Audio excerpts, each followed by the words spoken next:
Well, buddy, it's time. It's another Taylor Swift album drop day, so we figured before we get into our show, let's draft. Let's do a quick draft, just shoot from the hip. We're gonna do favorite Taylor Swift songs, and we're not gonna get too much into the whys. We're just gonna kind of go through and make some picks. Ready? Yes, you go first. Okay, so with the number one overall selection, I will pick Out of the Woods from 1989. Of course, great song, total banger. Love that. Easy number one. You're up Uh, for two. that that is that's a great song. I feel like it's a little bit of a reach, but Really? I like it a lot. I mean, it didn't even make it into the set list for eras, so like Well, I feel like it's a little bit of a reach. I love that song. I would have definitely taken it in my top five if you had not taken it, but I'll take Blank Space from the same album, which I sure. feel like is, Yeah. that's like a Yeah. shoe in. And then I'll take oh gosh, it's got to be something from the COVID albums. I Yeah, will I take figured you would. Champagne Problems. Okay. Okay. Champagne Problems is great. So nothing off of Folklore for my first two picks, which is surprising because that's my favorite album. But Yes, it is I'll hit you surprising. back. I figured you probably have something saved there, and Well, and got some choices. I think for my next two, I'm gonna go with this is really tough at this point. I'll pick Illicit Affairs Ah, yeah, because okay, of fair the enough. live version and the Yeah, Eras tour, it's which is classic, literally like incredible, peak tag, so good. as good as it gets. And then I think for that next one, I've I'm a huge Reputation fan, and I feel like a lot of people are not. And so I there's a lot of really good songs in that one, but I think Ready for It encapsulates a lot of uh rep, so I'm gonna go Ready for It. I would definitely have taken illicit affairs, so that was good I know. snag by you, and for the same reasons, because Yes. obviously Oh, the that. live version Mm, from Eras is incredible. It's so good. We need an official live release, like a single, yes. um, with the whole song, by the way, not just the chorus. Yes. Although obviously that bangs. I will take two from Folklore. I will take my second and third favorite, and actually the album version of Illicit Affairs. I mean, Ru- it's good. It's good, Yeah. but Yeah. I'll take two from Folklore, which is my favorite Taylor Swift album to date. We'll see what happens later tonight. Uh-huh. I will take August, and I Uh-huh. will take Betty. Good picks there. So then I finish up with let's see, we've drafted seven, so I go two more, and then you get one more pick. Correct. So my two, I feel like I was gonna go 1989, but you've made me long for my folklore picks. Yeah. And Well. and I always say my favorite Taylor Swift song of all time, which I know you wouldn't draft, but these are my last two picks, is Invisible String. I think that it's Yeah. a gorgeous song, and I'm gonna pick that one. Okay. And then I am gonna finish off with probably a Trav song, and it's either gonna be So High School or Peace are the Okay. two that I always think of for Trav, and I'll go with Peace. I'll go with Peace. I really like that song a lot. So that's the end of my picks. What's your last pick? That's all great. I mean, I love So High School, and that certainly would be on my board. I actually this again is one that I really like the live version of this, which is on Era's Taylor's version. Hmm. I'm gonna go with Maroon. Yeah, I love Yeah, Maroon. yeah, Yeah. kind of a like the piano cover on Era's Taylor's version is its peak. It's incredible. Honorable mention to all the songs that we bandied about that we didn't pick. Yeah, sure. It's We're gonna tons. have some new favorites next week. We're gonna have to redraft.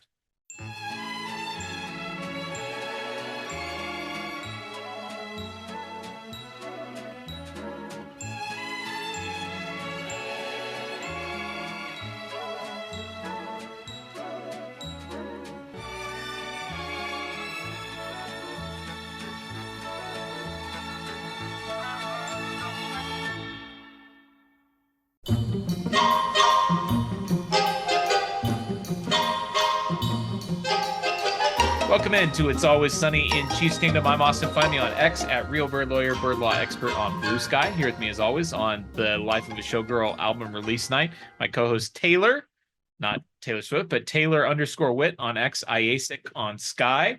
What's going on, buddy? It's a big day for tailors. Tailors around the world are having a good night, and this is going to be a lot of fun to talk with you about our favorite NFL team. Which, boy, it's a good time to be a Chiefs fan. I gotta tell you. It's an incredible time to be a Chiefs fan. We will talk about it. It's maybe one of the best times to be a Chiefs fan in week 4 of the regular season. Yeah, one of the best But October times to be a Chiefs fan. exactly. Before we roll into the show, we got to give our listeners a little fantasy update. One of the perks of playing in our listener fantasy leagues is getting shout outs on the podcast that Yeah, sort of, is at the core of everything that we do here. And we have, of course, 3 leagues. We have our redraft league, which neither of us are in, thankfully, because it's the relegation league for a dynasty league. You had a close call last I year, did. but you're I did. you're coming back. I'm hanging around. We got to give a shout out to Sloan. Yep. Sloan with 3 N's is 4-0 and in first place. And the reason Sloan gets a shout out for this is not just because she's in first place. She finished 11th in the inaugural redraft season, and she finished 11th in the second redraft season. And don't call it a comeback. Here she is, 4-0, first place. Yeah, Sloan killing it. Baker Mayfield, Brees Hall, Alvin Kamara, Debo Samuel, Devontae Adams. Good squad. She's doing good. Really good crew there. And of course, if she wins the league, she'll be promoted to the Dynasty League, which would be fantastic. In our Cutthroat League, we're through Drama. 3 cuts. Three people have been dropped. It was Slinky Casey, it was Hayes Golf, and it was Loco JJ. Yeah. Those were our first 3 cuts. You and I were Whew. second and third on the chopping block this last week. I was shooting out some mean tweets at Sean Payton for the way that he was using J.K. Dobbins in the first half, and I was a little bit worried that Bo Nix was going to come up from the grave, and take me out. But we are both still alive. It was very close. It was very close, but we both survived. We are through the first 3 cuts. We're through the first roster expansion, and we got to give a couple of shout outs in our Cutthroat League. Nicole, NY, had some horrible luck the first 2 years. She had Aaron Rodgers 2 years ago, who, after when he blew up his hamstring or his Achilles after 4 snaps with the Jets. And this year she lost Xavier Worthy, approximately the same number of snaps into the Chiefs' first game, but she is still alive. And this is the deepest she's made it into the Cutthroat League. And Osho Charid has also been an early exit each of the last 2 years. He is still alive, although he is currently the lowest projected scorer for this week. But Osho, Jared, and Nicole, welcome to week 5 of the Cutthroat League. Yeah, we love Cutthroat. We've talked about that many times, how good of a format it is and how insane it is to be playing with 15 other people and losing 1 week and you're out for the year. Somebody's got to lose every week, and so it sucks to be like out in week 1 and 2 and 3 and all that stuff. I guess we do 1 plus 2, so 2, 3, and 4. But it is a blast. I'm so glad that everybody's having a good time. And I doubled up. I had Jaden Daniels and Terry McLaurin as 2 of my draft picks, which I was feeling pretty good about. And then they've both been super hurt all year, so I'm floundering. I'm not long for this world. I'm sure by the next time we do a fantasy update, I will be long gone from Cutthroat. But it's a good time. I love it.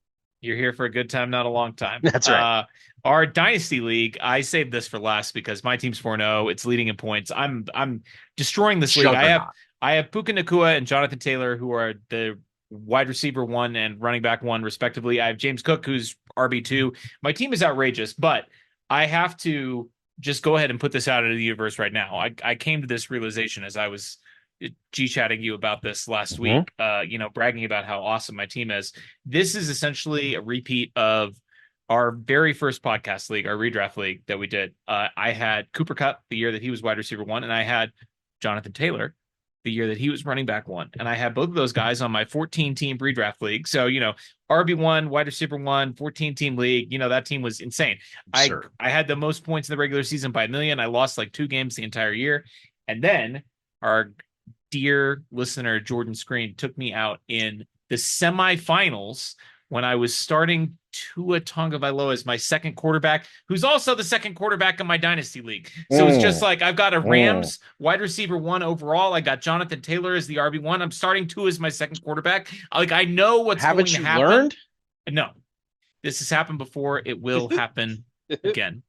You definitely have a tough time making it out of the first round of any It's fantasy playoff league that absolutely we've ever ridiculous. played. And you have no tough time dominating in the regular season, getting the best players, scoring the most points. That part is like cake to you. My shit doesn't Uh, work in the playoffs it unless it's just, cutthroat. unless it's cutthroat, in which case, done a pretty good run there. But we'll see. Dynasty is of course a big deal, and I wish you the best of luck as long as it's not against me. And your But team is resurgent, although I took my you out team, in a little 1v3 uh this huh, week. uh huh. You scored the third most points and took a beat to me, which I is have a scored the tough beat. third most in 3 out of the 4 weeks this year, exactly third. So that's kind of my sweet spot right now. Sure. Yeah, we'll see how it goes. A lot of stuff can change. It's only week 5, I guess. But yes, having a blast in the fantasy leagues. If anyone is listening to this and would like to join the fantasy leagues, would like to reach out, we of course always plug this. We have our email address at it's always sunny in Chiefs Kingdom at gmail.com. You are welcome to shoot us an email there. You can reach out to me on Twitter, Taylor_Witt, and DM me and say, hey, I want to play fantasy next year, and I'll get you on the list. And Don't then DM me. I have like don't 12 unread DMs right now. don't It's DM bad. Real Bird Lawyer. It's not that he doesn't like you. It's that he just doesn't want to read any new Yeah, I know. DMs, and I get it. And finally, of course, if you're listening to this and having a good time, and you would be so kind, please. We don't have any ads right now. We're not making any money on the show. If you'd like to go give us a 5 star on Apple or wherever it is you get your podcast, please tell us that we're good. I'm good. I am so. How are you feeling about all of what I'm doing? Did you like that? Did you think that was good? Tell me I'm good. Tell me it was good. Tell me I'm good. Tell me I'm good. Tell me that was good. Tell me I'm good. Tell me I'm good. Tell me I'm good. Tell me I'm good. Tell me I'm good. Tell me I'm good. Tell me I'm good. Tell me I'm good. Thank you. Is it that hard? We're doing it for the love of the game. We got a great show for you guys tonight. We've got news. We have got what is happening, which we have not hit yet this year. So we thought, might as well cram it into what I'm sure is going to be like a 2.5 hour show. We've got Chiefs 37-20 victory over the reeling Baltimore Ravens. We'll talk about that. And of course, we will preview the Chiefs matchup in Jacksonville on Monday Night Football against the 3-1 Jacksonville Jaguars. But first, injury report is looking good, buddy. Xavier Worthy is back. We'll talk about that. Everyone a participant in practice today, everyone that is on the active roster. We have Christian Fulton limited with his ankle injury. Everyone else is a full go, including Mike Dana, who missed the game on Sunday, including Xavier Worthy, who was back with his shoulder injury, took a bunch of hard hits on his little 160-pound or whatever it is, twink-like frame. He is out there. He is ready to go. On the Jag side of the ball, Trayvon Walker just had surgery on his wrist like 2 days ago. He did not practice. Former #1 overall pick and a good player for them. Liam Cohen, their head coach, said that he still might play on Monday. I'm not really sure how that's possible. But their injury report is flooded with limited participants. Not all of these are very good players, but just a lot of guys that are limited. Yasir Abdullah, linebacker, didn't practice, and then of course Trayvon Walker with the wrist injury. But boy, the Chiefs are looking real healthy through 4 weeks. Yeah, it's really nice to have that to be on that side of it. Clearly, we've been on the other side recently, and especially the Worthy health news. I mean, even if the other guys, it's great to see Dana back and Fulton and those type of guys back practicing. Jalen Royals, guys that have been banged up so far this year. But number one, of course, the focus is on Xavier Worthy. He told Rich Eisen today that he gained 9 pounds over the offseason. So you said 160. It's more like 169 now, buddy. So he's okay. All right, nice. He's beefing up there. But yeah, I'm so thrilled that the Chiefs are going to go into a game right now, and we're not going to be like, man, if we only had X, Y, and Z out there, we might have done better. So no excuses this week. No excuses for the Chiefs, and even fewer excuses in 2 weeks because Rashee Rice is coming. Everybody got to eat. And in 2 weeks, Rashee Rice will be eating with everyone else. He's back in the facility. He's good to go. It's coming, buddy. Man, the Rashee Rice edition just feels like it's like if the Chiefs told you, hey, in 3 weeks, we're going to trade for a superstar wide receiver. And except he already knows the system. He's already ingrained in the whole situation. We've already seen him play really well. I mean, yeah, it's just it's really exciting. I keep thinking, if they can survive, we've thought this since the beginning of the season, survive the first 6 games, and then you can really start to thrive after that. And it didn't start out pretty. They were 0-2. We kind of didn't know if they'd survive the first 6 games. Now they've clawed their way back to 2-2. They've got 2 really tough tests against the Jags and Lions before Rice gets back.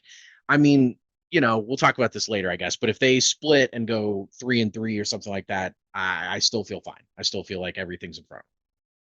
Yeah, we'll talk about kind of the division picture here in a minute when we talk about what is happening, but we got to talk about a sad thing. It's going to make me sad. Oh. Monday Night Football, our old buddy the Cheetah, Tyreek Hill, with just a horribly gruesome injury. If you've not seen it, don't see it. I just saw a picture of it, a still image of it, and it was not how a person's lower body is supposed to look. It was really a bummer. Dislocated knee for the Cheetah, ligament damage, immediate surgery. He had to go to the hospital, get that operated on right away. I mean, at his age, like, I don't want to say it because I don't want to speak it into existence, but like, this could be a career-ending injury for him. And it, was 2 weeks ago that we were talking about how fun it would be to bring him back.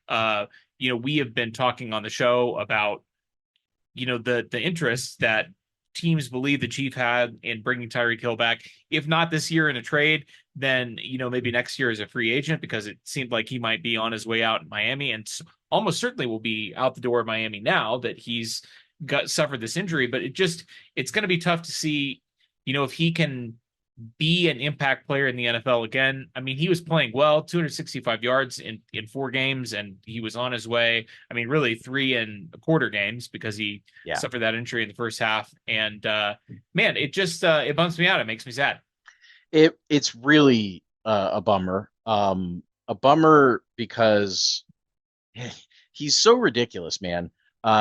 He was ridiculous. Smiling and waving on the cart. He was cracking up laughing in the back of the ambulance. Did you see that video that someone took of looking into the ambulance, and he's got that beaming smile, and he's had his demons. He's had his reasons for people to hate him. I'm sure there are some of you that are listening to this that say fuck Tyreek, whatever, blah blah blah. We are not those people. We have a lot of love and admiration for the Cheetah. He's done a lot for the Chiefs. And now that he's really hurt, like you said, career threatening, I would say, on that injury. Right. I mean, especially with his skill set, especially because he's a speed guy. He's he's a burst guy. He's a quick, foot in the ground type of, I mean, everything he likes to do is, quads and knees and the whole lower body. And so, I hope he bounces back. I hope when the Chiefs bring him back, I don't think there's any question that they're going to. I hope we get 80% of the Cheetah. Like, he's never going to be 100. He's never going to be 90 after this. I just hope that he's able to at least go out there and, 80% of the fastest guy on the NFL is still pretty fast. That's still like most other players, so, I mean, he can catch, he can jump, he can, he's got different stuff than just straight line speed. But bummer of an injury. That was really sad.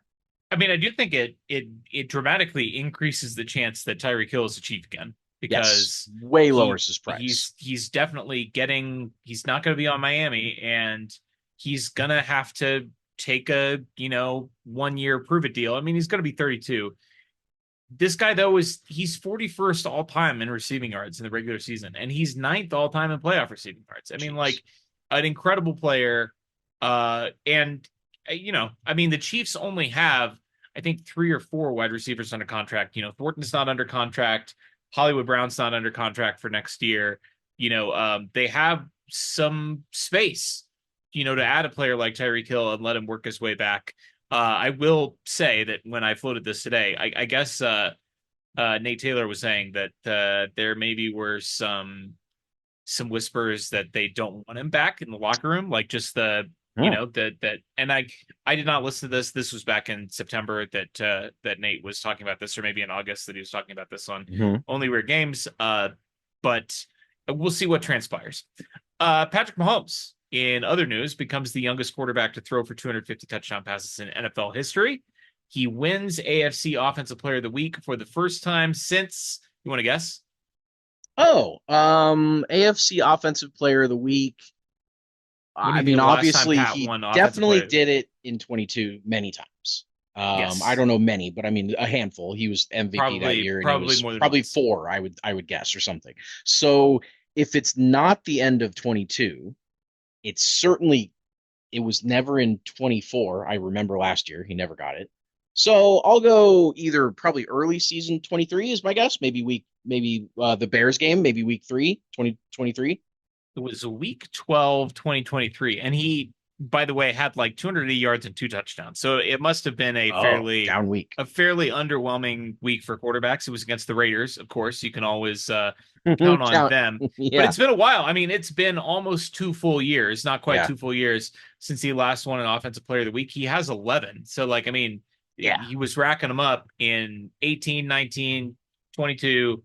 But it's been a minute. And we will certainly talk about what he did to earn that award when we break that game down. But first, we got to talk about what is happening. This is our segment where we kind of check in on the rest of the NFL, see what they're doing in that coil that they live in, those other teams. Let's maybe spin around the AFC first, and we'll talk more obviously about the Ravens and what they did on Sunday against the Chiefs. Not much, spoiler alert. Mm-hmm. But they are 1-3, and this Lamar Jackson situation has gotten really weird. So he leaves the game in the third quarter on Sunday. He left the game just as the Chiefs went up 30-13. So the Chiefs were up 3 scores. And after the game, John Harbaugh was asked whether Lamar would have gone back in the game or could have gone back in the game if the score had been closer. And he refused to answer the question, which is just like, yeah, the Harbaughs are weird about injuries, but like this was sort of like just say no It's an unforced error. or say yes. Just an give an unforced error. answer. Yeah. So then on Monday, he's asked the exact same question again, and he says there's no way he could have gone back in the game because he's injured. And around the same time, Monday or early Tuesday, the local Baltimore paper, so their equivalent of like Kansas City Star, is out here reporting that he's going to miss 2 to 3 weeks with a hamstring injury. Okay. But there's no national NFL reporter confirming this. And as you know, I mean, guys like Schefter, Rappaport, they basically have a monopoly on all NFL scoops. Correct. Like it is extremely rare to see a local paper get a scoop. When Therese broke the Alex Smith trade, as a local beat guy, that was like a huge win for him. Win for him to be the first guy to break that news. So a little bit odd that none of the national reporters were picking this up at all. Then Wednesday, Ian Rappaport comes out, says Lamar's pushing to play this week, that it's really more of a day-to-day injury than a week-to-week thing. And then today, Josina Anderson, who does not have the best track record when it comes to reliability in reporting national NFL news, was back to the 2 weeks, then it's the Ravens bye, and they'll be out. This is a weird, strange situation for a weird, strange team. I mean, do we even need to take the Ravens seriously at this point? What's the deal with the Ravens? Well, it's also a weird injury history with Lamar. It's the whole situation. Look, I get it from a perspective of nobody needs to know more than I am contractually obligated to tell. Like right. from an Harbaughs NFL, take that to extremes. They do. They absolutely do. And really, to be honest, so does Andy Reid. So did Bill Belichick. And I mean, a lot of people have that type of like, just, I don't need to tell you anything about my team unless it is a cookie cutter cliche answer that doesn't mean anything. But the way that Harbaugh handled the Lamar situation is just bizarre. It's not even like he just said, well, I'm not going to talk about injuries, or I don't know, like all the ways that Bill Belichick or Andy Reid or whatever just kind of dance around it. He gets mad about it. He was like pissy about it yesterday. And it just feels like, Lamar is a 2-time MVP superstar, one of the top 3 faces of the league. He is as big of a deal as NFL, players and injuries get. And of course, people are that's all they're gonna want to know about. The star quarterback of the Baltimore Ravens, the MVP, is hurt, and Harbaugh just seems to think that, like, how dare you guys ask about his hamstring? He was like, sure, well, I'm just not going to say anything, and then the injury report's going to come out. Right, He flipped out on him. So crazy. It does kind of. I don't want to be a conspiracy theorist, but it stinks, and it feels like if it were a situation where Lamar quit on the team or was benched, where either way It was not a amicable, hey, I pulled my hammy. Either Harbaugh was pissed at Lamar because he blew another game against the Chiefs and he just said, no, you're not going back in. And I mean, whatever. Or Lamar said, I'm going back in there. They're kicking my ass. We're going to lose. I'm out. Yeah, right. I'm not playing Exactly. this game. And Harbaugh was pissed at Lamar. Either way, it feels like there was a rift in their relationship in that moment. And they're now just trying to play cover up. It'll be really interesting to see if they really sit him out this week. If he's really hurt and he really can't go, then, it's not like they made up an injury. If he's not going to play this week, he got hurt. Sure. But it just stinks. It's just weird. It's weird, and it seems like there's a lot more pressure on Harbaugh than there's ever been. He's obviously been there all the way back. Yeah. I mean, he's like probably the third or fourth longest tenured head coach second, in the NFL. Second. Behind Mike Tomlin.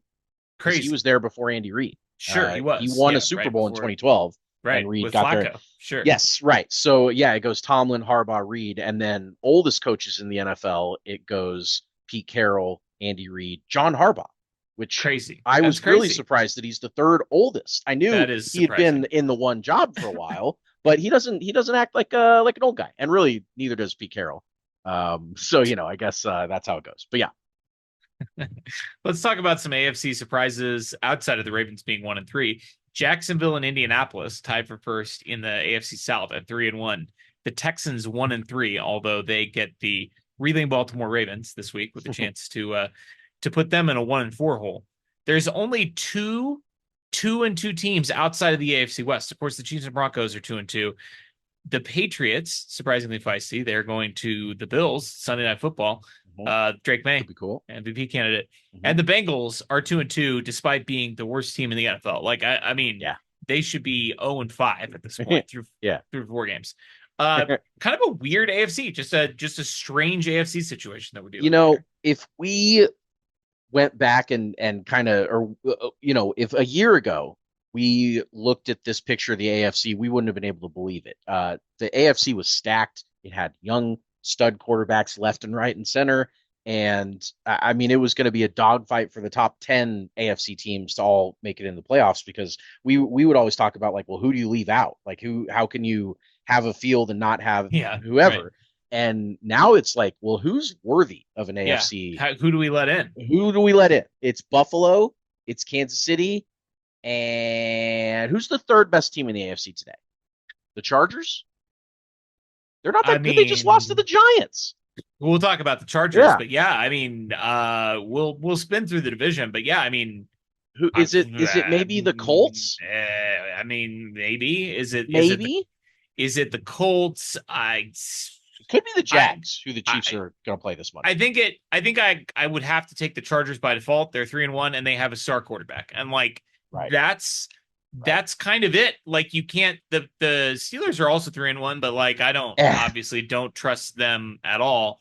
No, but it's a weird year. There's. It's what happens when Burrow gets hurt and the Ravens are 1-3 and Lamar's hurt. Like, that's two of the there pillars. There were 4 big teams. Now there's 2. Yeah, right. It's crazy. It is crazy. Let's spin through the AFC West really fast. We'll give each of these teams some special attention since they're our division quote unquote rivals. The Raiders are 1-3. They're in the basement. That's not super surprising. It is a little surprising that they look worse than I thought they would. Like, Ashton Genty finally had a breakout game. He went back to his Michael Myers stance. They were talking about him being hunched over, and now he's like a monster barreling towards us. He had a breakout game, but he's like getting hit behind the line of scrimmage at like a historic rate. The Raiders offensive line is terrible. Perhaps relatedly, Geno Smith seems to have turned back into a pumpkin. I mean, he had a nice little run there where he was like a top 10, top 12 quarterback in the league. And now he's like one of the worst quarterbacks in the NFL this year. Their defense is, again, bottom tier. Really, like, the only surprise for me about the Raiders is that I'm surprised that the Raiders are this bad. Like, I thought that they would be better, and I'm surprised at myself being surprised that they're as bad as they are. Yeah. Because they're always bad. I think the Geno turning into a pumpkin is the biggest, like, reason that they're bad. And with Pete Carroll, a professional coaching staff coming in, Yeah, right, exactly. They, the bar was very low in Vegas, and all they needed to do was crawl over it and they'd look fine. And I just think that, if Gino, he's thrown a lot of picks. He hasn't really taken care of the ball. He kind of turns into like a desperate veteran who's just hoping that he can have one more year. Like he doesn't look like a guy that feels like his job's secure. And that's been a surprise. I do think that everyone knew they wouldn't have a very good defense outside of Max Crosby. They didn't really have a lot of talent on that side of the ball. And I think the thought was you get a veteran quarterback, you get a star running back, or I mean, rookie running back that looks like he could be a star, and you get a veteran head coach, and you add all that stuff together, and they should be about a 500 team. And maybe they do scratch some stuff out. They're going to play an easier schedule, and they're going to, we're going to see how they do. But 1-3 so far, they just look like they're lost and struggling. And they are the team that is lucky enough to face the Chiefs the first game after Rashee Rice gets back, and that might end their entire franchise. That game might just completely implode the Raiders, and so I'm looking forward to that game in Week 7 a lot. I mean, like the Raiders historically are like the Chiefs get right team when they're struggling offensively. They're not struggling offensively, and they're adding Rashee Rice, so that's gonna be bad. It's gonna be an apocalypse in Week 7. Let's talk about the 2-2 Denver Broncos here for a second. We do have to. It's going to be all digs and dunks and whatever. So I don't remember if I mentioned this on the air, but a couple of weeks ago, before the season started, the local radio guys were talking about how the Broncos had a great chance to start 4-0. Now, this included presumably a Joe Burrow-led Bengals team. They're 2-2. They have wins over probably the two worst teams in the NFL, the 0-4 Titans, who they beat by 6 at home in Week 1. And then the aforementioned Cincinnati Bengals, who over the last 2 weeks are getting outscored literally by like 100 points over like the last two games. Disaster. They are just absolutely awful. And, the Broncos, their two losses are to the 3-1 Chargers and the 3-1 Colts. They were both on last-second field goals. The Colts game, they missed the field goal, and the Broncos committed a leverage penalty and gave them a re-kick 15 yards closer.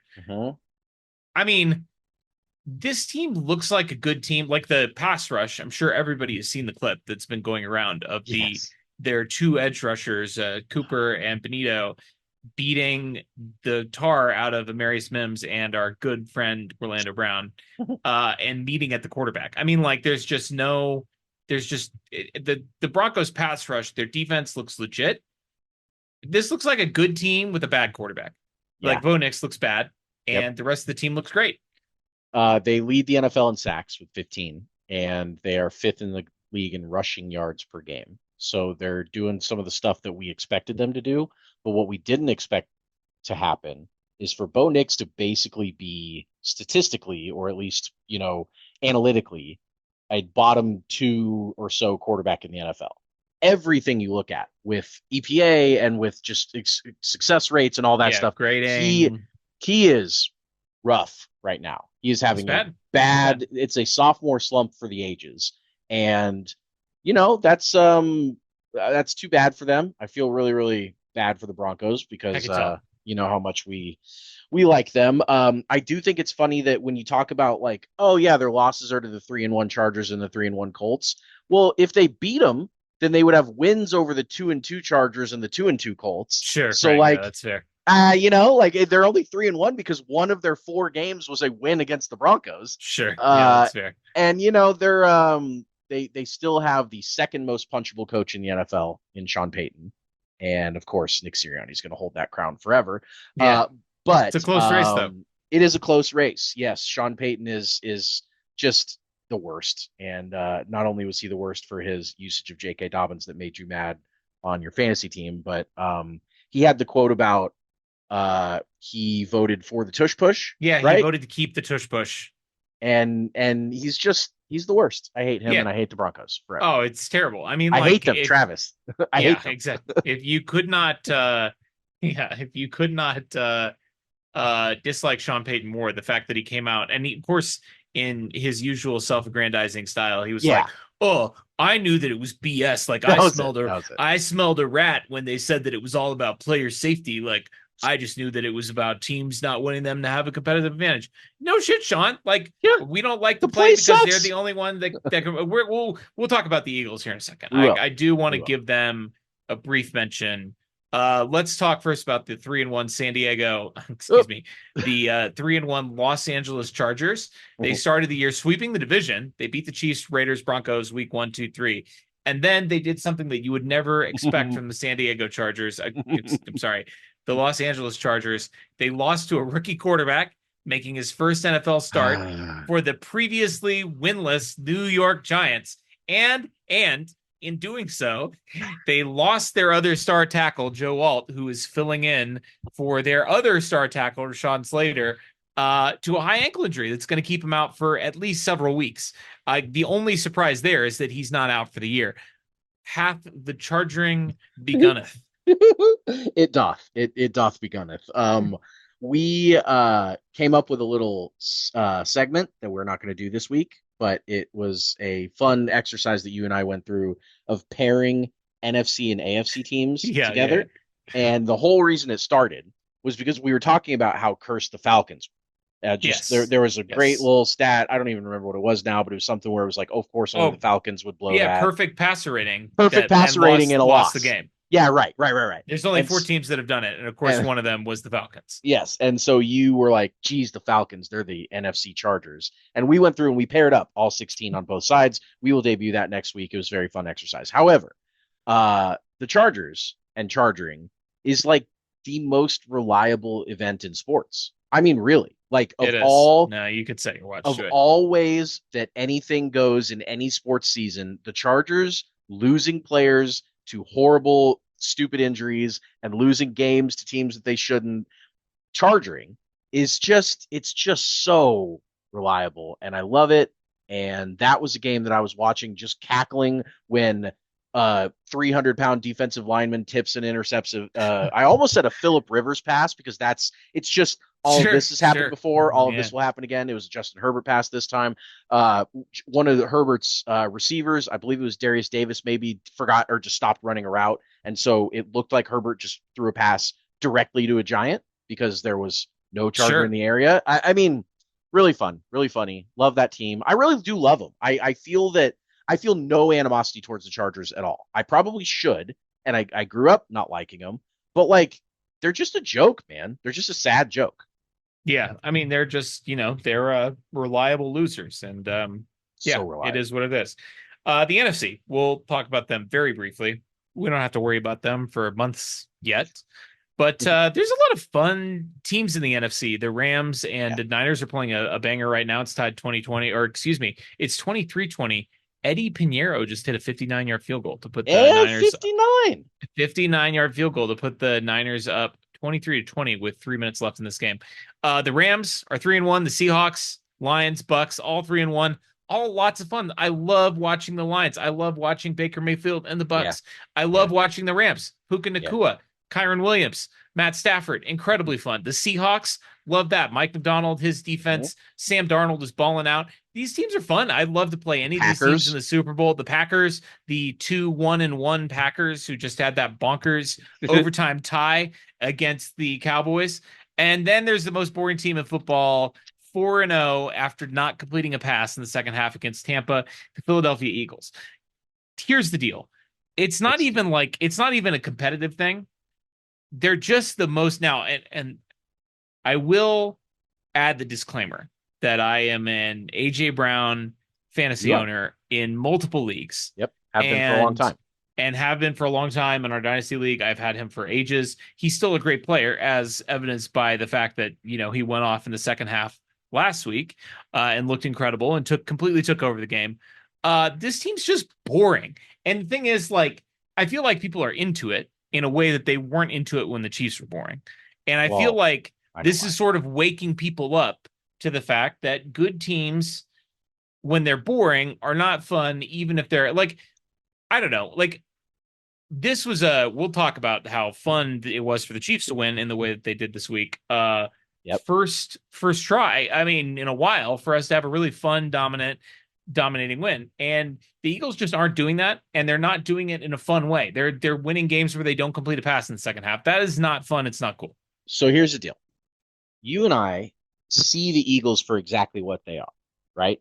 We have a perspective from the Chiefs end where the Eagles are are frauds, and we can tell. Now, the only difference, the reason that the world does not treat the Eagles this year the way they treated the Chiefs last year, because that's the parallel between the two teams are astronomical right now. I mean, the Sure. way that the 2024 Chiefs won games and the narrative surrounding them, the whole story was that they weren't winning fun, that they were boring, that they were, getting away with it. And the only difference is that Chiefs team last year was going for a three-peat and had three recent rings, and everyone Well, and their moms were sick of the Chiefs. Were there's also one absolute other there's also one other difference, Taylor Swift.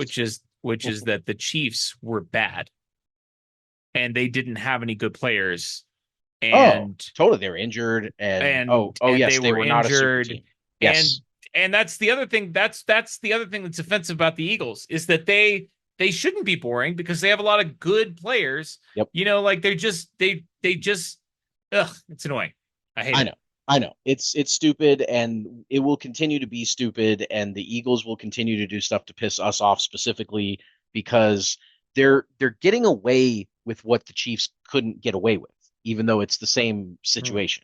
Yeah. And that's annoying. That's really annoying because people should be roasting them, and I know some people are, but not nearly to the extent that they were. I love the Jason Kelsey and Travis Kelsey exchange today, where Jason said the Eagles are probably the most over scrutinized 4-0 team of all time. And Trav goes, well, Yeah.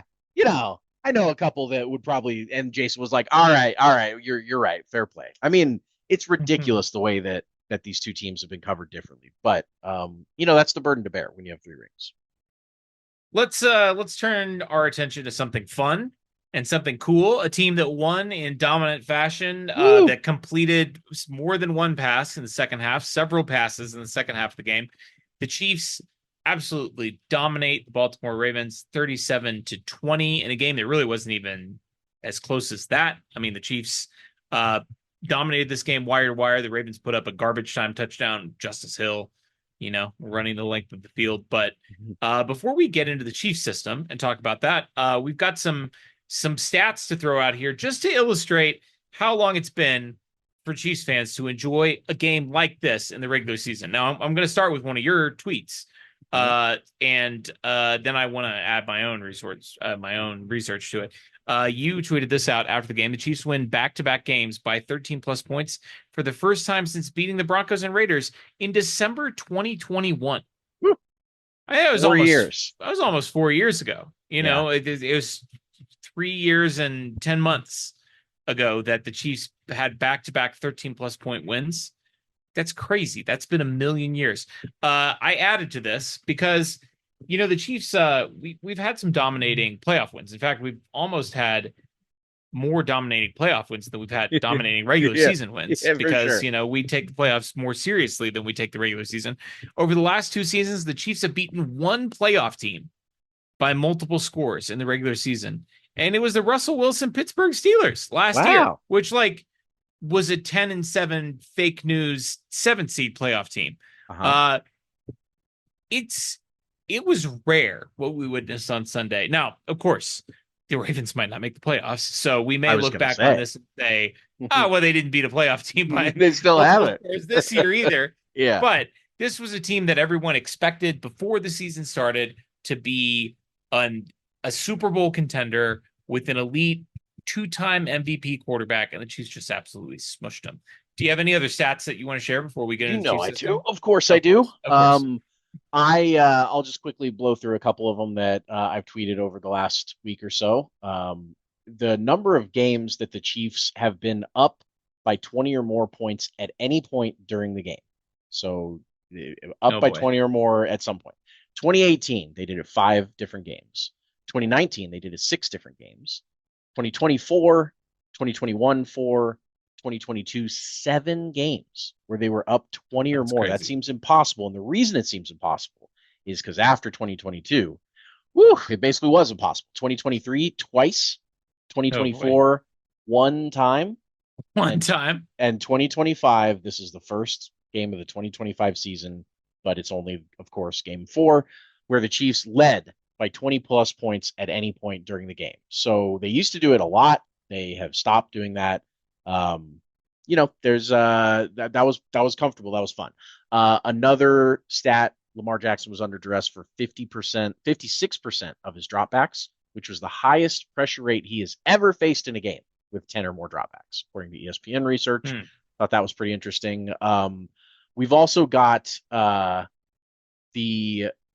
I have a Noel Williams poll. I guess we probably don't have a better time to plug this than right now. So I'll just go ahead and say it Sure, because I throw thought a these Noel were good. Williams Noel stat out here. Williams has 47 defensive snaps, 40 coverage snaps, 8 targets, 2 receptions allowed, which is 25%, 10 yards total allowed on those 2 receptions, 2 pass breakups, a 39.6 passer rating allowed, and the most important and impressive part, 92.3 on the PFF defensive grade, which is first among all cornerbacks, and 93.7 coverage grade, first among all cornerbacks. He Incredible. is balling, our guy Noel Williams. So yeah, it was pretty fun. I also have a spooky Ravens stat, and then I'm done. Oh, okay. The Spooky Ravens, stat. Yeah, hit me. the Ravens have started a franchise worst 1-3 this year for the third different time in franchise history.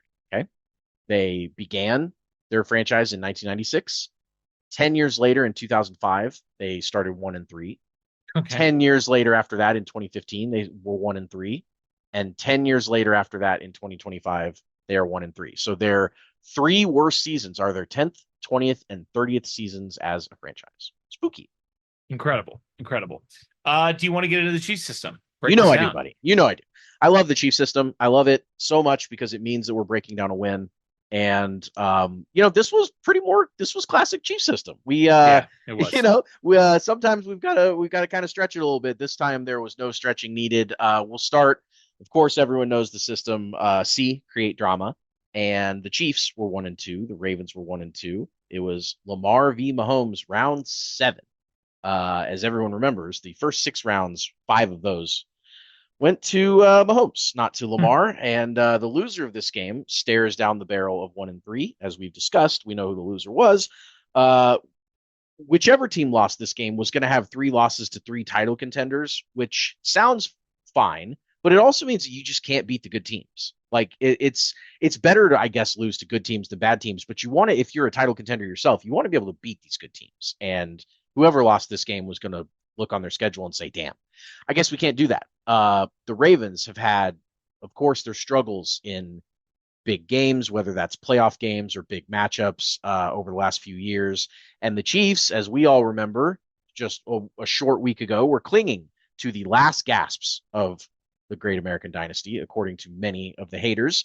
The Ravens started the game with the ball in this one. They went 70 yards. They took 9 plays. They picked up a 3rd and 2 conversion at the KC 15 with a Justice Hill run, and then they capped the drive off back to Justice Hill on an 11-yard catch and run. First score, it put the Ravens up 7. Lamar started the game 5 for 5. Derrick Henry had 2 runs for 16 yards, including ripping off a vintage 14-yard Derrick Henry run right up the middle. And it looked like the Chiefs were going to need to score some points to keep up with Baltimore's offense, just like usual. Drama created between these two teams. Yeah, I mean, this had all the hallmarks through one drive of a shootout. Right. You knew the one Ravens, team shot, buddy. We knew the Ravens were banged up defensively. It's all we've heard since this game happened. That they were a little shorthanded there, and the Chiefs obviously had Xavier Worthy coming back out. I know he's going to make an appearance here soon, but it just like they came out and they said, we're going to score points. And this is going to be, you thought we really have only gotten one classic shootout in the Mahomes-Lamar matchup. And it was the one game the Chiefs lost. Yeah. That was a team, both teams clearing 30. I think the total in that game was 65 was like 35, 71 35. points. So 71 points. The Chiefs should have had 3 more points. So it should have been 78 points. But of course, Clyde fumbles the ball. Oh, I said, I think it's 71. Yeah, 71 total, 3 more, 74. Never mind. Anyway, keep going. Yep. Sure. Well, doing math. It's hard. On the air. It's not shooting from something that. Anyway, drama created. There we go. So there's the C. We transition to H. Handle adversity. Of course, as we all know by now, we could fill the entire rest of this game recap under H because the Chiefs, boy, did they handle the adversity. But we'll dedicate this section to Leo Chenal, who his acrobatic and I mean very very timely and very big interception of Lamar Jackson on the Ravens' second drive after the Ravens got down to the Kansas City 32. They had 1st and 10. They were already up 7-3 because the Chiefs had to settle for a field goal on their first drive. Lamar did not need to throw this ball, but it was a 50-50 ball to the right sideline. Mark Andrews, he just kind of put it up there. There was a little bit of pressure by Nick Bolton in this play, and Leo made a ridiculous falling backward pick. It has to be one of the most physically impressive, like acrobatic interceptions in Chiefs history. I mean, it was just a ridiculous play by a linebacker. There are many more moments throughout this game where adversity was handled, but boy, this game script looked a lot different if the Ravens drive down there and put up a touchdown. They go up 14-3 in this game. Like, the whole thing could have unraveled, but instead, Leo does Leo things. He was a 9.99 RAS on the relative athletic score coming out of Wisconsin, and I mean, this thing was an absolute. It's maybe the most impressive play I've ever seen a Chiefs linebacker make, just like on the ball. It was crazy. It was crazy because I mean, he had one interception in college. Yeah, it was against Joe Milton, and it was like 3 or 4 years ago. Patriots legend Joe Milton. That's right, Patriots legend Joe Milton, who throws a quite a fastball. So yes, he does. You know, he's just not a guy that is out there getting picks, and then to do it way down the field in coverage one-handed is wild. Like, it was so game changing. But at the same time, this play bore many of the classic hallmarks of Spags versus Lamar. You know, like the Chiefs were showing they were giving Lamar all these different pictures. You know, after the first drive, the scripted drive, that went great for the Ravens. But now you get Lamar off script, you get him uncomfortable, you have him, you know, watching the pass rush and not thinking too much about the coverage and where the ball was going. I'm sure he thought this was a perfectly safe throw. Like, at the very least, it's going to be an incompletion. I'm sure there's no way Leo catches this. He's, you know, there's no way that, you know, I'm going to throw it up to my tight end. Yeah. And, you know, like he's in coverage against a linebacker. So, like, what's the worst that could happen? Yes. And Leo Chenal happened. Leo Chenal happened. Love it.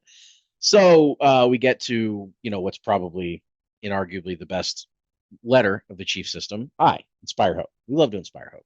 And the second play after the interception was when things just really started to feel different for this season and the offense and this game. After the opening drive, as I mentioned earlier, stalled with a field goal, Mahomes dialed up the deep ball to the newly active Xavier Worthy down the right sideline.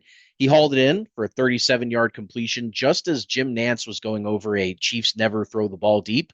And then he dialed it up and he goes, here's a deep ball, and boom, right on time. Got the Chiefs moving on that drive. They did get a 3rd and 4 conversion to Brashard Smith to set up 1st and goal at the 4. I tweeted at this point, well, here's a classic are the Chiefs back question. It's 1st and goal at the 4. If they score here, they're back. And they didn't. They lost a yard on a Mahomes scramble, and they had 2 incomplete passes. They settled for a short field goal to make it 7-6 Baltimore. So they weren't quite back. But boy, when you talk about inspirational, no matter how the drive ended, that deep pass to Worthy, I mean, it just got me feeling. It got me feeling feelings. You remember feelings, right? I remember feelings, and I too felt feelings seeing Xavier Worthy streaking down the sideline. We have to mention that Xavier Worthy, this was not his first touch of the game. His first touch of the game, he gets popped out of bounds as he's going out of bounds. And boy, it's crazy how resilient he was in this game. I mean, you mentioned it. He put on a little bit of weight, but like he clearly was willing to test it early, and the Ravens certainly wanted him to have to test that shoulder a little bit. Like he did everything that he was capable of doing. Oh, I'm sure that he will make an appearance in some of these other letters as well. But that deep ball to Worthy, it was everything. Really, even last year, we thought this was going to be what we were going to get last year when we drafted Xavier Worthy. And then Rashee Rice goes down. Travis Kelce has a down year. Hollywood Brown's out for the entire season. Xavier Worthy's a rookie, and we don't get to see him running as many of these routes because he has to do other things that, like he can't just be the deep ball guy. He can't just be the gadget end around go route guy. He has to do other stuff. And, they still don't have Rashee Rice out there, but they had enough guys healthy to give us a glimpse of what Xavier Worthy's role is going to be this year. And oh my God, it looks so good. It does. It's very inspirational. Of course, we get to now engage physically. Shout out to those big uglies in both the trenches on both. On both sides of the ball. Kansas City just really they had their way with the Ravens on both offense and defense, thanks to just dominating the line of scrimmage. Yes, Baltimore was missing players like Matabike and Van Noy, and yes, more players would leave throughout the game. We already talked about the Lamar situation, but the Ravens just kept dropping like flies. But they were dropping like flies when this game was out. I mean, it's one thing, to be like if you lose someone like I don't know, the Honey Badger on the first snap of the defensive game in a game where you've completely game plan for him to be the star, like the Chiefs did in the 21 seconds or the 13 seconds game. But this was Baltimore kept losing guys, but they looked overmatched, even the guys that were in there. Baltimore couldn't get a first down after the Chiefs field goal, so they punted it back. Nico Remigio, our guy, ran the punt up to the Kansas City 44-yard line, and then he said he'll probably show up again. He shows up again immediately. Xavier Worthy pulled his second explosive play of the quarter with a 35-yard run on an end around to get down to the red zone immediately. And so the Chiefs, while they're down 7-6 right now, they look fine on offense. There's a 12-yard pass to a suddenly spry Travis Kelce, which looked talk about a guy that just looked revived by having another guy out there. Kelce looked like another dude. He looked great. And then gets him set up on first and goal. But this time, unlike the last drive that ended early, the Chiefs paid it off with a Juju touchdown, a 13-7 lead. Baltimore would go 9 yards on their first 3 plays of the next drive. So they got the kickoff. They started 30. They get out to the 39. They're down 13-7. They're not moving. They're not doing a lot. So John Harbaugh thinks that they obviously needed a spark on offense. So they go for it on their own 39, which, 4th and 1, it's not the worst call ever, but just the way that this game had been progressing. Sure, you got Derrick Henry. I mean, you got Derrick Henry, but you don't have him on this play because for some inexplicable reason, the Ravens, who have the most physically dominant running back that we probably have ever seen in our adult lives. I mean, certainly one of the top, 3 or so ever physically dominant presences on a football field. And he doesn't even check in for the play on 4th and 1. So the Chiefs, they get pressure on Lamar from both Bolton and George Karlaftis, and he just had to heave it towards the sideline, just completely no chance. Now, on a 4th and 1, he couldn't even scramble around. He couldn't even do Lamar stuff. He just immediately had pressure and had to throw it away, which was a shocking thing to see, especially in that kind of desperate moment for the Ravens. They were on their own 39. The Chiefs had just scored. Everything, Arrowhead was rocking, and they couldn't do anything there. The Chiefs took over in unfamiliar territory this season, which is their opponent's territory. They had started 23 of their 25 drives going into this game in their own territory. The Chiefs had only 2 late Giants drives where the Giants were out of it and just kind of Russell Wilson was throwing up prayers. Those started in Chiefs territory, but every other drive the Chiefs had this year until this one was in their own territory. So the Ravens give it back to the Chiefs on 4th down. The Chiefs pay it off with a 8-yard dump off to Pacheco down by the goal line for a 20-7 lead. Lamar then bumps into his own center and fumbles the ball, and that led to a dumb sequence, a long missed field goal by Butker, a long made field goal by Loop on Baltimore, and a 20-10 halftime lead. Should have probably been at least 23-7 or so, but we won't let the annoying sequence get in the way of a double-digit halftime lead on a team that, the Ravens were really struggling on both sides of the ball, and the Chiefs were not. They looked very comfortable on both offense and defense. This was a dominant first half by the Chiefs, really engaged physically and really showed their health and their just beefiness on both sides of the line, and just took it to Baltimore all half. Yeah, I mean, I'll echo Patrick Mahomes, and you already gave a shout out to Big Uglies, but specifically Ohio State left tackle.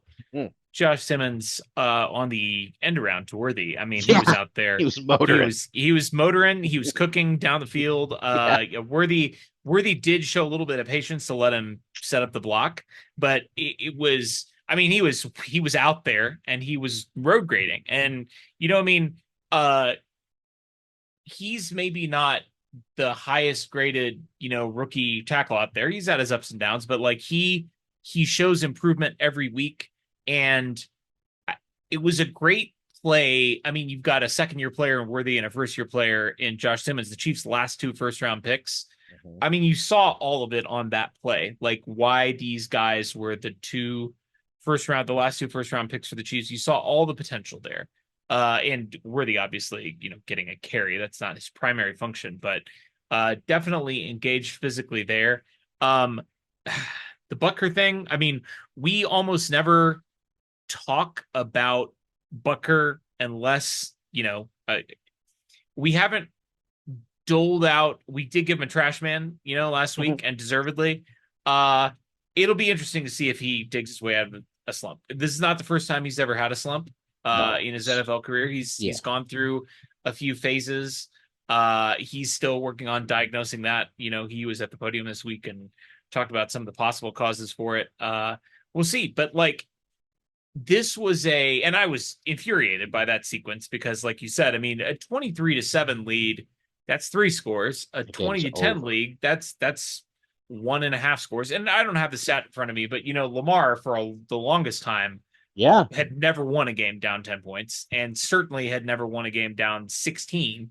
Having to come back, still technically 2 scores, but I mean, you're talking about 2 touchdowns and 2-point conversions. That's basically a 3-score lead for the Chiefs with the ball coming out of half, and Butker cost them the opportunity to do that. But still, you put the Ravens where you wanted them, which is behind the 8 ball, down multiple scores, so they aren't as comfortable just handing the ball off to Derrick Henry, and you had the chance to not technically double dip because of the Butker missed field goal, and then Baltimore gets the short field and they kick the field goal. But you have a chance still at 20-10 to come out and end the game essentially with a touchdown drive out of the half, and that brings us to finish strong.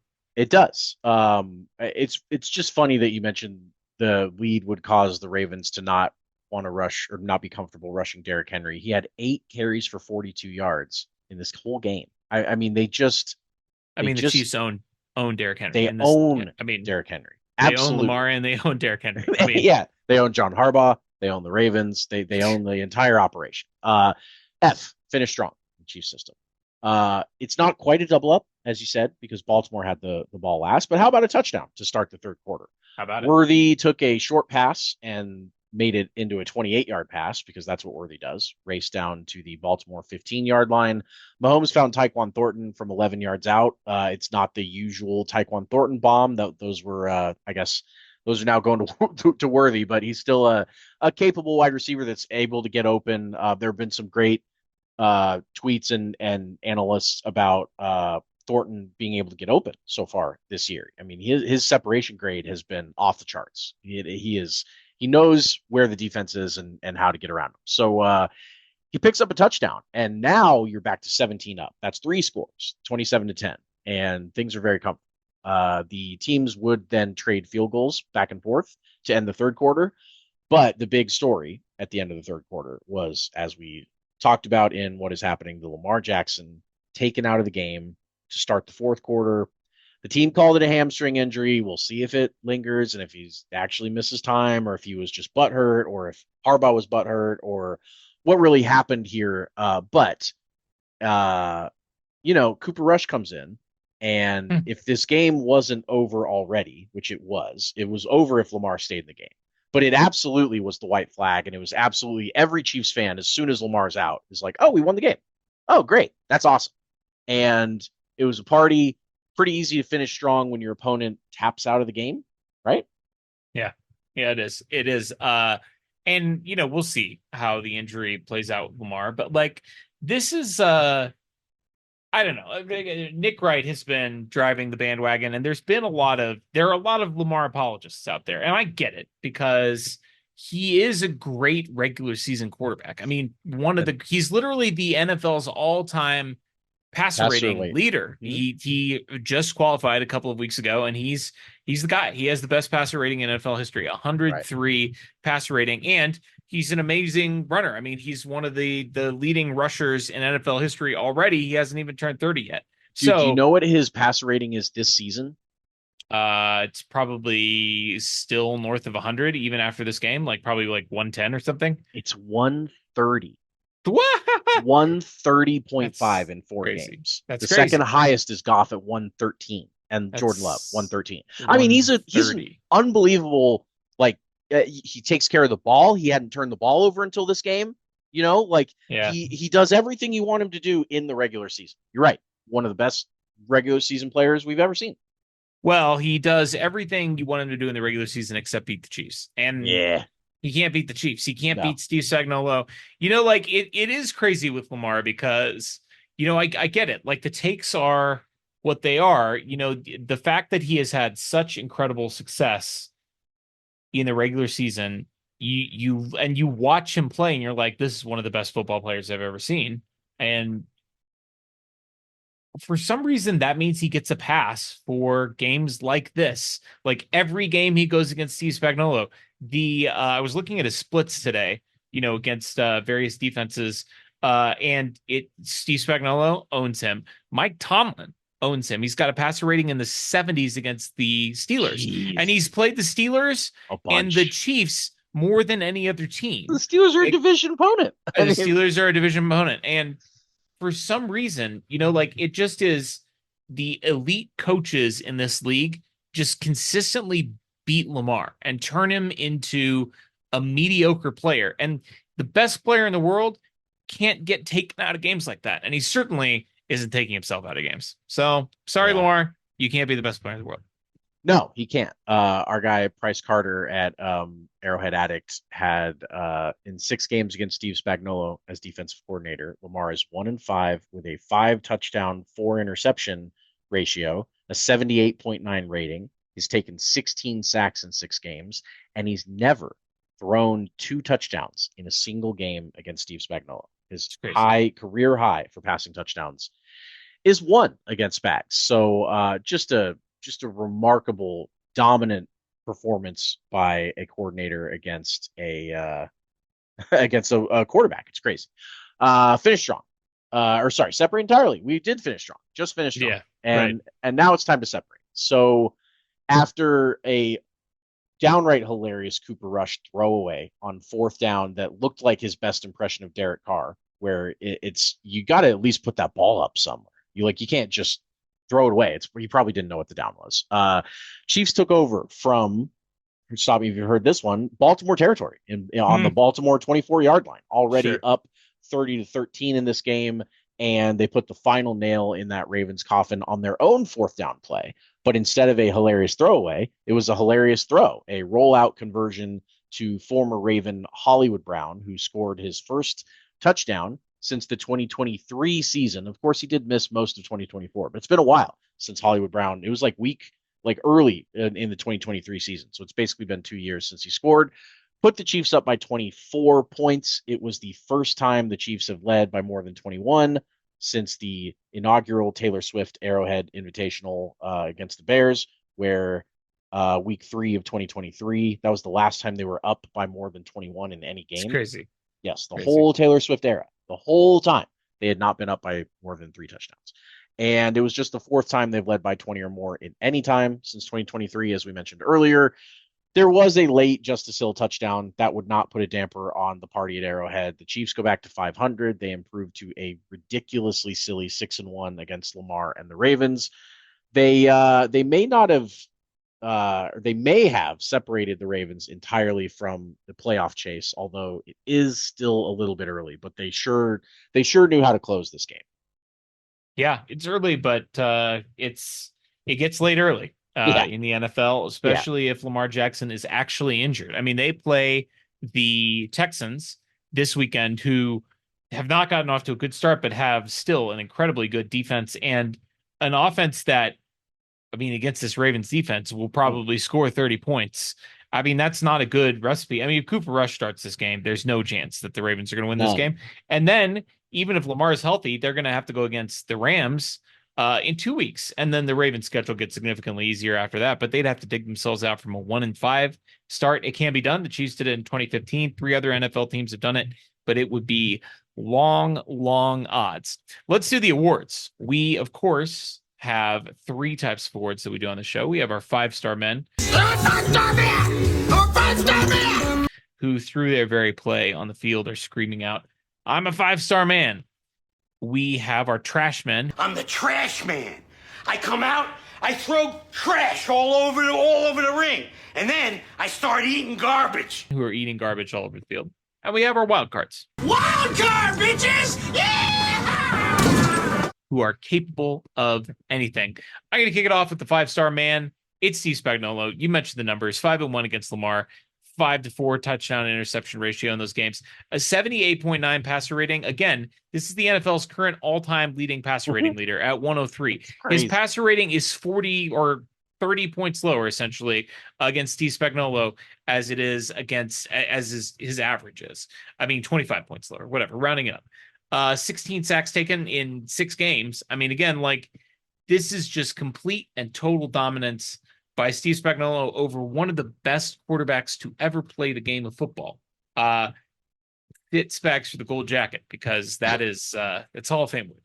Little peek behind the curtain. We will often prepare separate sections of this of our episode, and I totally missed that you had the exact same Spags Price Carter recap there that I hadn't separated entirely. So sorry to steal your thunder there, but you did a good job of emphasizing just how dominant Steve Spagnuolo is. He is as deserving in this game of a 5-star man as he's been in, maybe his whole Chiefs tenure. I mean, this was a shutdown masterclass. So shout out to our guy Spags.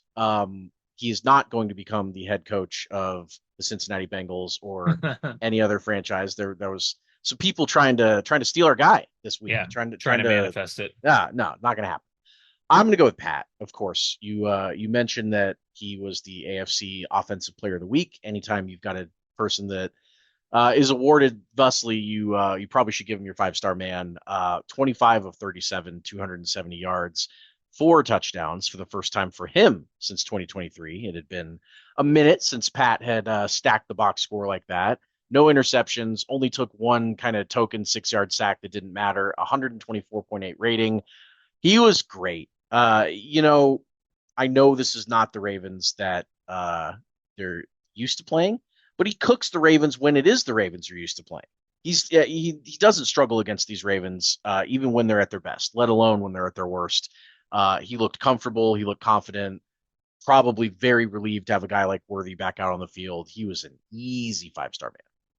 I love it. If I had the little air horn here, I would play it, off the soundboard. We're doubling up on 5-star men. There's no trash men in this game. Chiefs won by 17.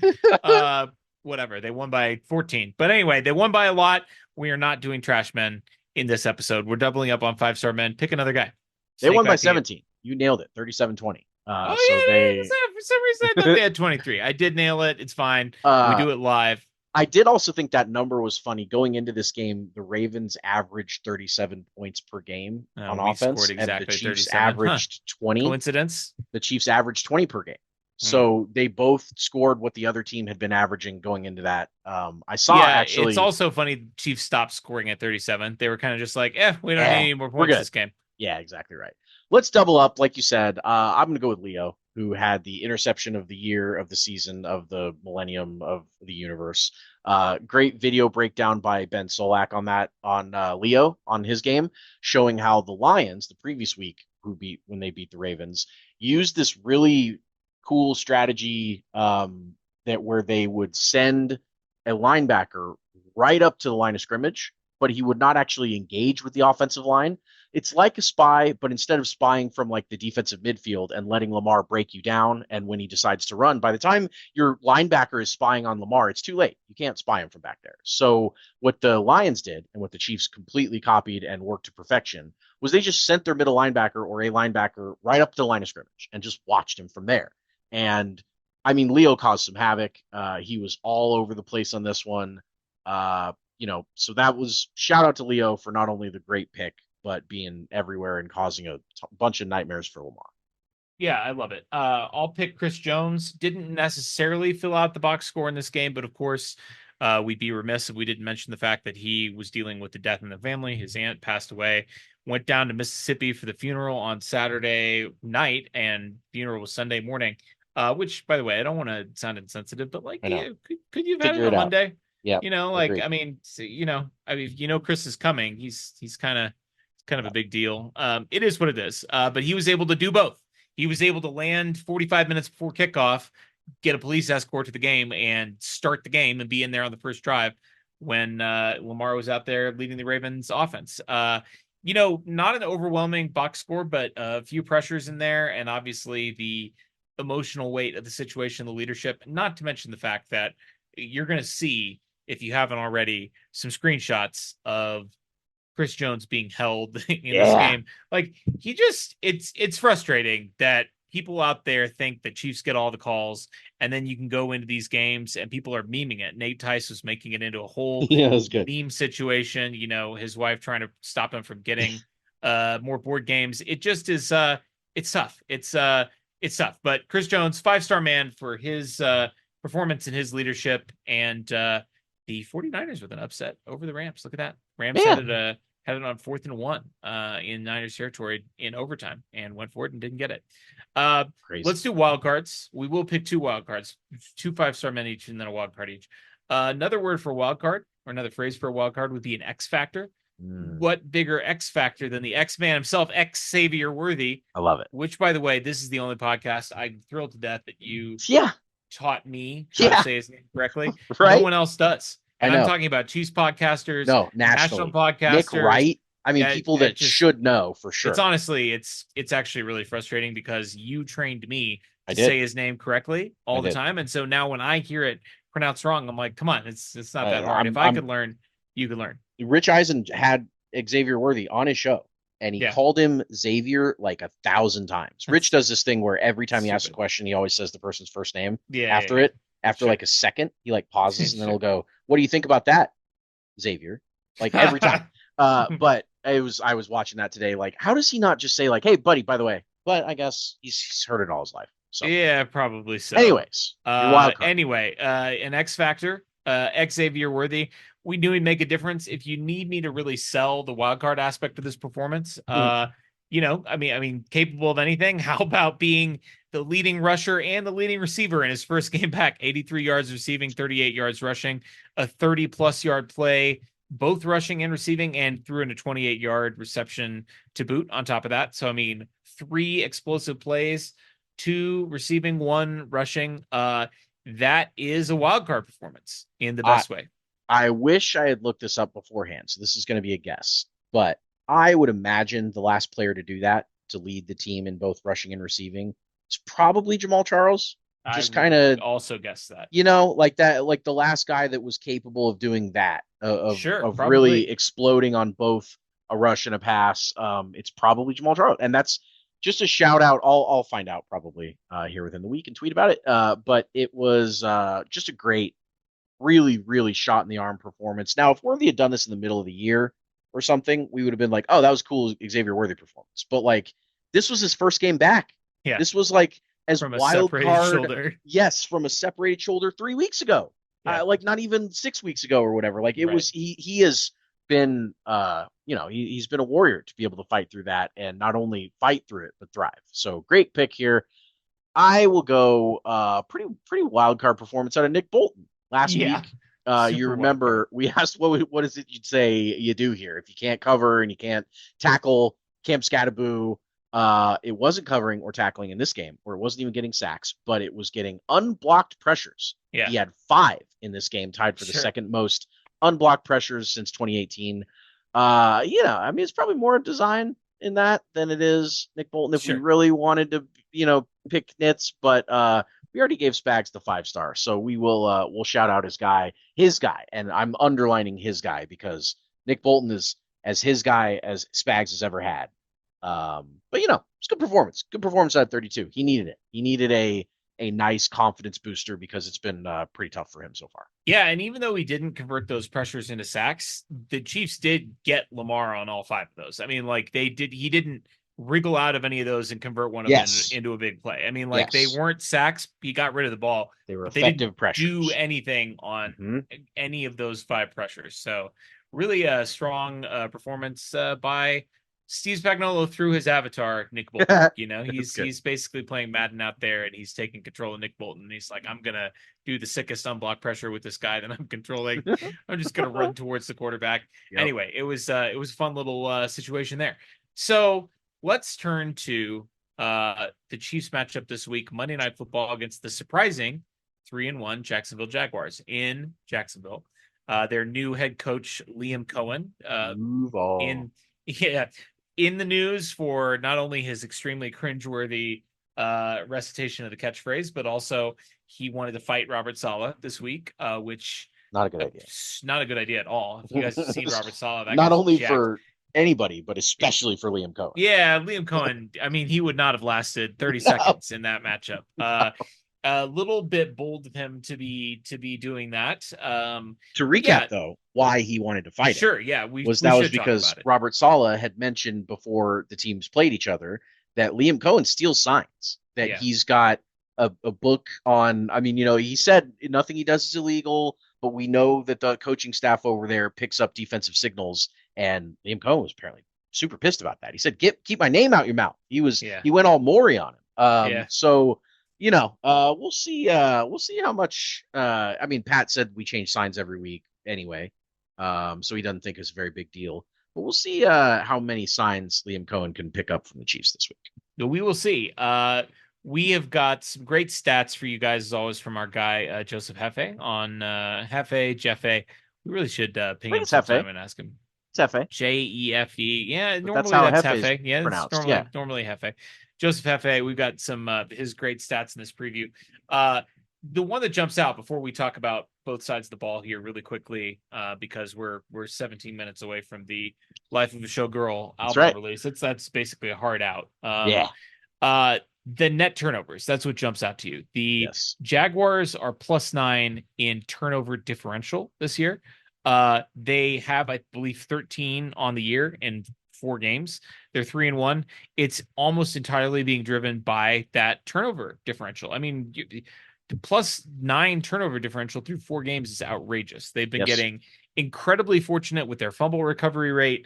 They've been opportunistic on defense, but that's the number that jumps out. And Scott Kaxmar, who we love on Twitter, pointed out, you know, last year the Jags were dead last, I believe, in takeaways. They were very close to the bottom if they weren't dead last, and they weren't very good last year.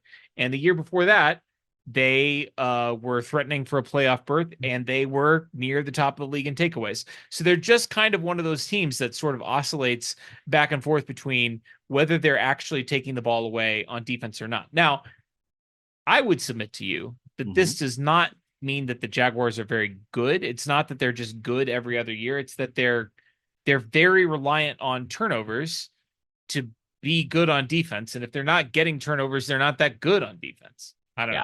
No, I mean, you're right that they're riding it hard right now. I mean, it's their number one reason that they've won games. Last year they had 9 takeaways all year.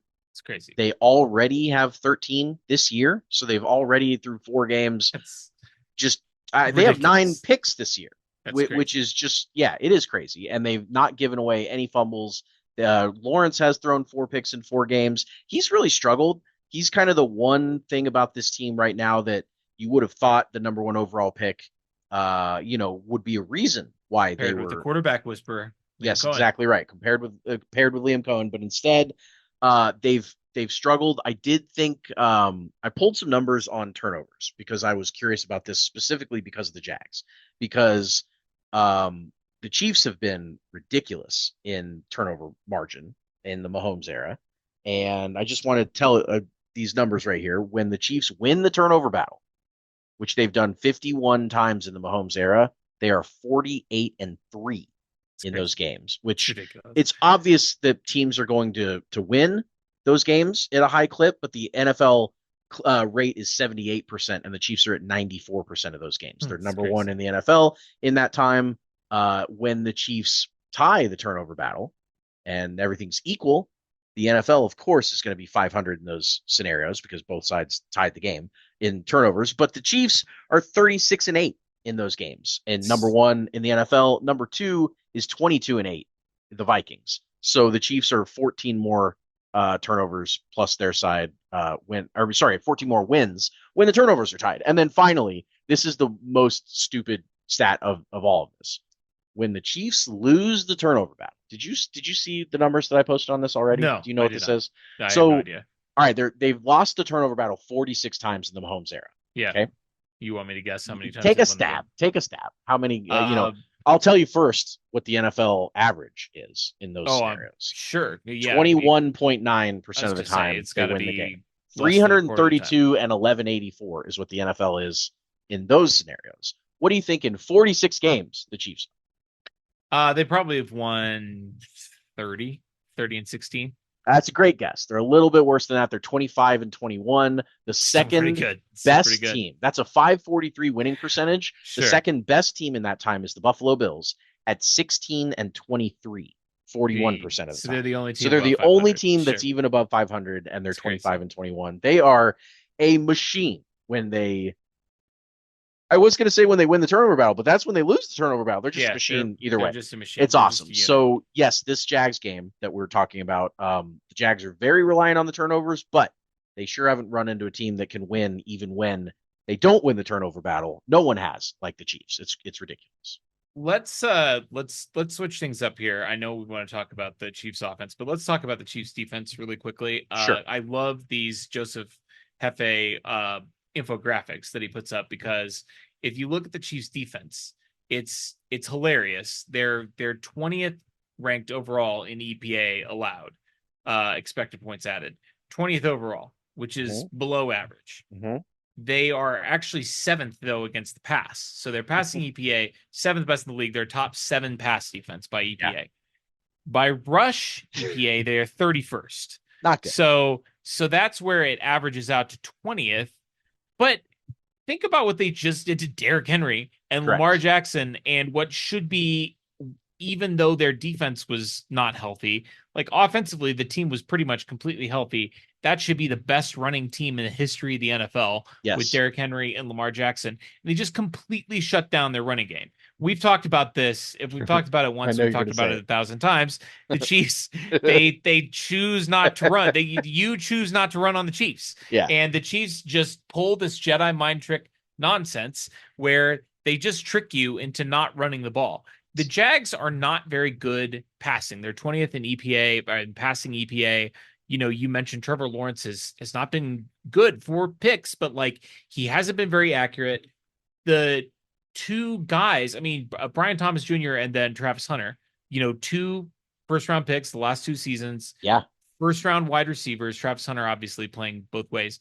They both have been pretty underwhelming. And Brian Thomas, after a great rookie year, really it's just been really, it's been a weird situation. There was a really public play in, I think it was week 2, where he's going over the middle and it looks like he's afraid of getting hit, and he just pulls up and I think that ended in a turnover, and Liam Cohen was asked about it after the game, and he clearly was pissed about it.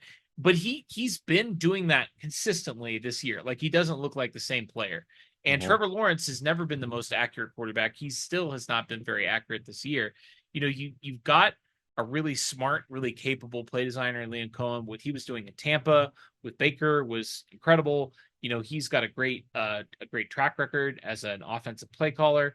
But I have total confidence. I mean, like, this is kind of one of those heat check things, right? Like you just went in and shut down a team that was averaging 37 points per game. The Jags are averaging 24 points a game. Like, this is objectively an easier offense to scheme against and shut down. I mean, the rushing EPA, sure, like the Chiefs are 31st against the rush by EPA, but you just shut down Derrick Henry. It's all just so game plan dependent with Spags. And in the modern NFL, 95% of the time, your game plan is going to be, we're going to shut down the pass. And we talked about it, like really the one bad game the Chiefs have had defensively this year was in week 1, where clearly the game plan was we're going to stop the run. And the Chargers very smartly said, we're just going to pass like 80% of the time in this game. Yeah. You want to hear a conspiracy theory of mine? Yeah. I think the Chiefs let Justice Hill score a 71-yard rushing touchdown with a minute 56 left in a 37-13 blowout, because I think the Chiefs want people to not want take people to think that they can't defend the run. Yes. Oh, I love this. They want them to. And why wouldn't they? The Chiefs have a tendency to surprise people. And I mean, that's maybe their number one superpower if they have it. That's not just having Patrick Mahomes. And, this 31 against the rush is probably making teams lick their chops, and it's probably making them go, ooh, we can run on these dudes. That's how we're going to get them. And then the Chiefs show up to the game and they're like, actually, you cannot. We choose not to let you run. And it's the same thing here. The Jags have a 7th ranked rushing EPA offense, and the Chiefs against the 31st ranked defensive rushing. You would think that the Jags are going to give the ball. I mean, Travis Etienne, Bashal Tootin, any of their good running backs. They've got a couple of them. They've got like 3. Tank Bigsby. They've got like 3 running they backs. Traded that would be Tank Bigsby earlier this year to Philly, I believe, to do kick returns. Yeah, he's no longer a Jag. But yes, they're a good team. They're a good running team, and it's a great matchup. I really like strength on strength matchups for the Chiefs. Anytime it's whether it's the Chiefs' strength of offense against another team's strength of defense, or the flip side, and it's another team's strength offense against the Chiefs' strength defense. Either time that matches up well, I feel like the Chiefs have this like innate ability to rise to the occasion when the other team is really good at something, whatever that something is, and take it away. And this is a good example of that. I think the Jags defense doesn't know what they're in. Yeah, no, I agree. This is, I mean, like you said, I mean, strength on strength. The Chiefs 7th in passing EPA. The Jags defense 3rd against the pass in terms of EPA. The big one for the Chiefs, like the big disparity in this infographic, is pass rate. The Jags are 31st in pass rate against. So I assume that means the teams are running against the Jags at a very high rate. They're not passing against the Jags.